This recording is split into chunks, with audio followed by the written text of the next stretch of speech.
Amakuru mashya avuga ko umukandida ushaka kuyobora ikipe ya Real Madrid witwa Enrique yatangaje ko yamaze kugirana amasezerano n'abakinnyi babiri bakomeye mpuzamahanga bazinjira muri Real Madrid igihe yabatowe nka perezida mushya w'iyo kipe.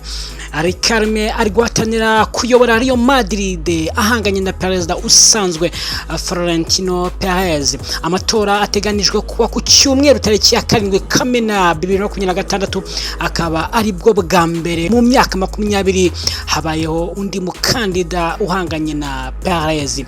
Ricarme yavuze ko afite umushinga ukomeye cyane wo guhindura Real Madrid, ndetse avuga ko abafana bazabona impinduka zikomeye mu mateka y'iyo kipe. Yanenze uburyo Perez yakoze ivugurura rya stade ya Santiago Bernabeu Stadium, avuga ko amafaranga menshi cyane yakoreshejwe ariko abafana bakicara nabi kandi kubona ibyo kunywa cyangwa kurya muri stade bikagorana. Yongeye kandi kunenga gahunda ya Perez yo gushaka kugurisha igice cy'ikipe kugira ngo abanyamuryango babe abafatanya bikorwa b'imari, shareholders. Ricarme yavuze ko yifuza ko habaho impaka hagati yabo kugira ngo abanyamuryango bihitiremo ubu bashyigikira. Ku bijyanye n'umupira, Ricarme yavuze ko yamaze gusinyisha abastari babiri mpuzamahanga kandi yavuze ko azatangaza amazina yabo mu byumweru bibiri biri imbere. Akunda cyane umutoza Jurgen Klopp kandi yifuza ko yaba umutoza wa Real Madrid. Yavuze ko kwirukana Alonso byari kosa. Hari kandi amakuru avuga ko Raul Gonzalez ashobora kuba undi mutoza bashobora gutekerezaho.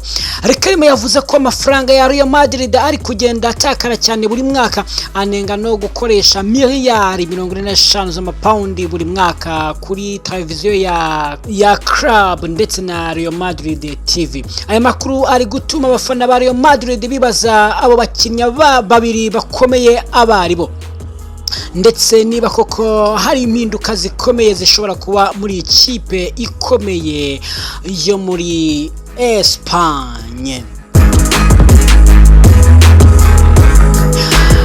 Indi nkuru nshya ivugwa, haravuga ko umukinnyi w'ikirangirire Lionel Messi yagize ikibazo cy'imvune cyateye impungenge abafana ba Argentine National Football Team mbere y'igikombe cy'isi cya 2026.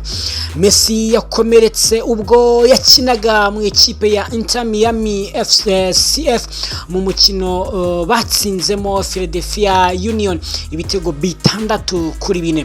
Muri uwo mukino Messi yari yatanze imipira ibiri yavuyemo ibitego, ariko aza gusohoka mu kibuga hasigaye iminota 17 ngo umukino urangire afashe inyuma ku kibero. Abantu benshi bahise bagira ubwoba kuko igikombe cy'isi cya 2026 kiri hafi gutangira.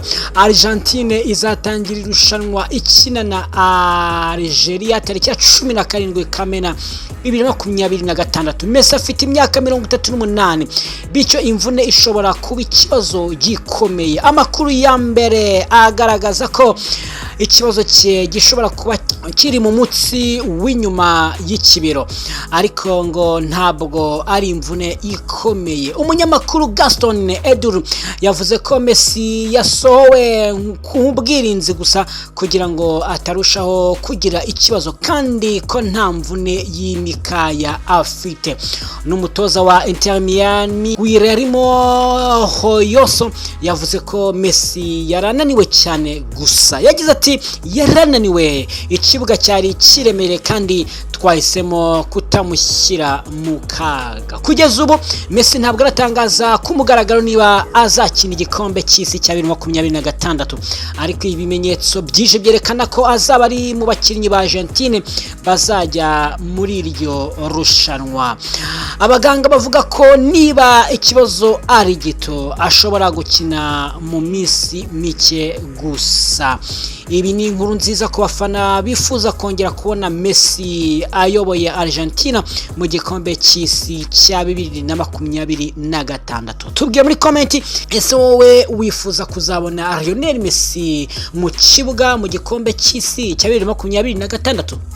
iyi ni Pacifique Sport Official, ntibujye gukora subscribe na share kugira ngo ujye ubasha kubona amakuru tubagezaho umunsi ku munsi. Imana ibarinde, ciao bye.